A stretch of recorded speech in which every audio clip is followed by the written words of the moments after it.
and whatever the voters decide, all sides will have to respect. The same amount of signatures needed for the previous petition as this one? More? No, it is, I believe it is more. What's the benchmark? It's about just under 1,800 signatures. It's a percentage of the vote for governor in the last election. 25%, I think it's 1,600. Yeah. Yeah. In the news release, you talked about the suppression of opposition. I know you were arrested at the last Common Council meeting. Can you speak about what happened? How's it been like since then, and your concerns moving forward with free speech at these meetings? So today is not about any individual. It's not about me. It's about First Amendment rights and the right of the people to make a decision. And that's what today is about.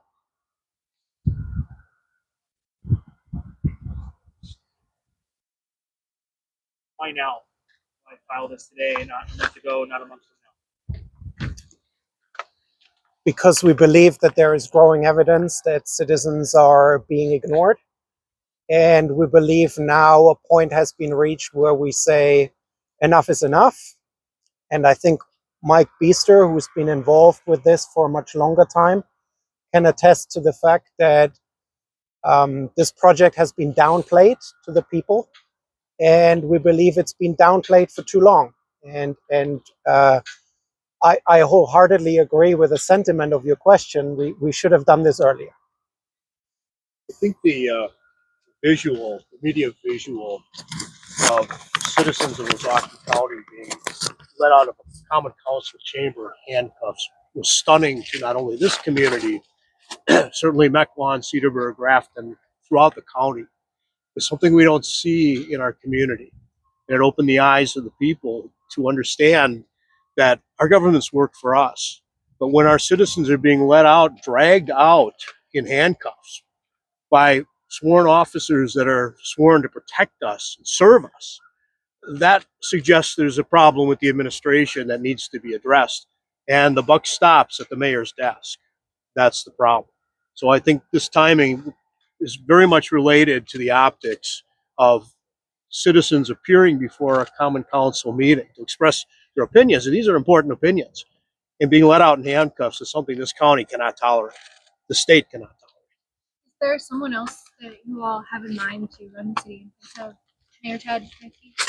No, today is not, as Christine said, it's not about an individual. It's not about the politician. It's taking this decision to the people, and that's everyone in this city, and everyone in this city. If these petitions are sufficient and certified by the city clerk, the clerk shall call an election, and at that point, candidates will appear. If the mayor decides to run, or if new candidates appear, that's the time that's decided. This process is merely to get to the recall. Without the signatures, there's no recall. So you don't have a candidate running against. That's really not on our mind. For us, it's getting enough signatures to trigger a recall, and then there will be an election. We are not talking individuals. We're not speculating. Can I ask a question about the other petitions? I saw that the city attorney did recommend a referendum on the ordinance submitted, but he also said that he felt it did not apply to the existing TIF district for the data center. I don't know, do you guys have a response to that? Do you feel differently? We'll find out tonight. They're taking up the issue. So we'll see what the response is. We haven't heard anything official since we got validation of the referendum or the petition submittal. Have you had the opportunity to connect with organizers in other cities who have been able to push back against this kind of encroachment? Because it seems that really no community would want a leech like this coming in, and it really seems like it's up to the organizers to stop it. Have you been able to get any good advice from any other cities? Absolutely. Yes, we have. There is statewide organizing that's going on. People are sharing resources and experiences. So yes, absolutely. That has been something that's been a learning process rather rapidly, and yes, in some cases rather successfully, that we are learning from on a daily basis. Was it a surprise as Port Washington citizens that your government maybe didn't have the interests of the people in mind like you otherwise expected, or is this old news to you? I guess for me, like I had zero interest in city politics, or I didn't even know what a common council was 4 or 5 months ago.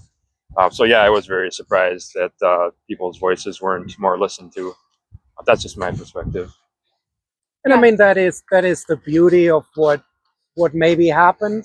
You know, it is bringing democracy to town. People are mobilized.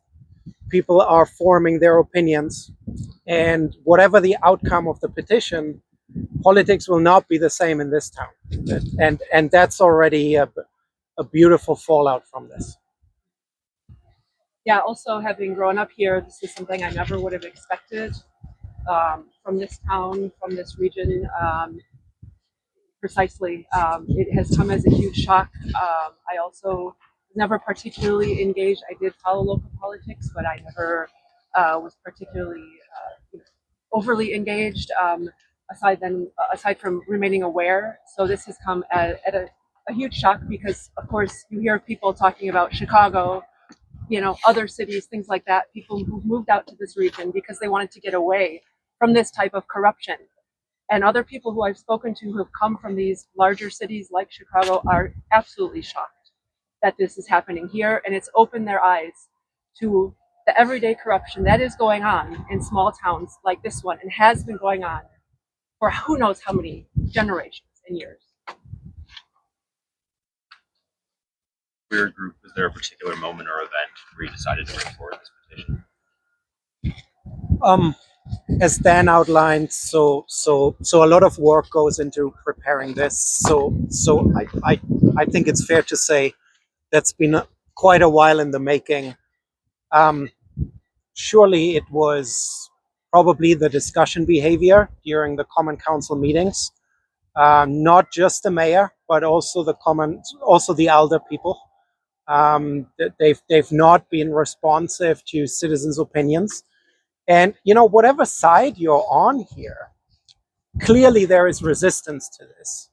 Clearly people are debating this. And if you look at voting behavior in the chamber, everyone's apparently on one side. And that indicates to everyone that the elder people do not represent the people of Port.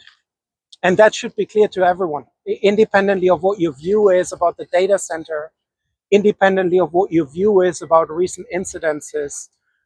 That's clear. And our petition hopefully will highlight this. Do you all have plans to support other candidates or in the upcoming election for the people who are up for election in the spring?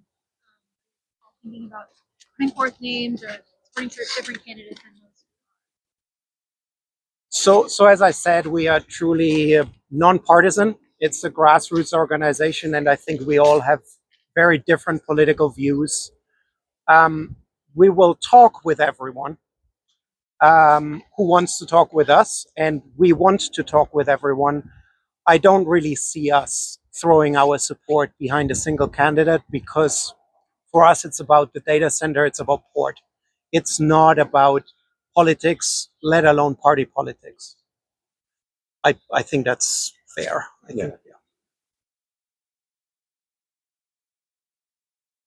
You said that the mayor and council said that the project is going on.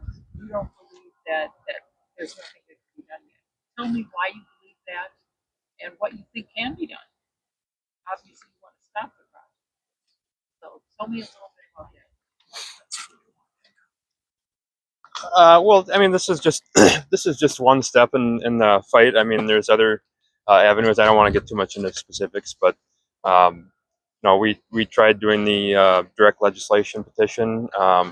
It doesn't seem like that's been taken up yet. We'll see where that goes yet. This is the next step. We'll keep doing whatever we can. And part of this is just making people aware of how this is going to affect the community. This project happened so fast that people didn't really have time to educate themselves on some of the negatives. People are paying a lot more attention now, and we hope that this helps. So we'll keep doing what we can do.